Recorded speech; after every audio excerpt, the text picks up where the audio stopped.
Rice flakes చుడవ, అదేనండి మన అటుకుల చుడవ. ఇది బియ్యం నుంచి తయారు చేసే అటుకుల చుడవ. అటుకుల్లో 2 రకాలు ఉంటాయి. సన్న అటుకులు ఉంటాయి, వీటిని పేపర్ అటుకులు అని కూడా అంటారు. దొడ్డ అటుకులు ఉంటాయి, దొడ్డ అటుకులతోటి పోహా చేస్తారు.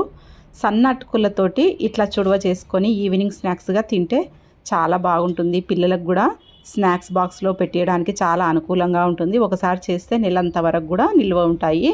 వీటిని గాలి చొరబడిన డబ్బాలో నిల్వ చేయాలి. ఎట్లా చేయాలంటే ఒక పెద్ద పొయ్యి ముట్టించుకొని పెద్ద గిన్నెలో నూనె తీసుకుని ఆ నూనెలో పోపు గింజలు వేసుకున్న తర్వాత పల్లీలు,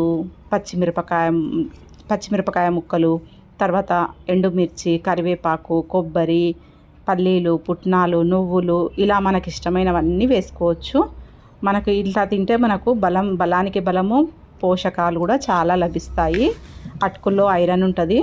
ఇలా చేసుకొని చల్లగా అయ్యేంత వరకు ఇట్లనే మూత ముయ్యకుండా పెట్టుకొని తర్వాత గాలి చొరబడిన డబ్బాలో ఉంచుకోవాలి. చాలా ఎక్సలెంట్గా ఉంటాయండి ఇవి.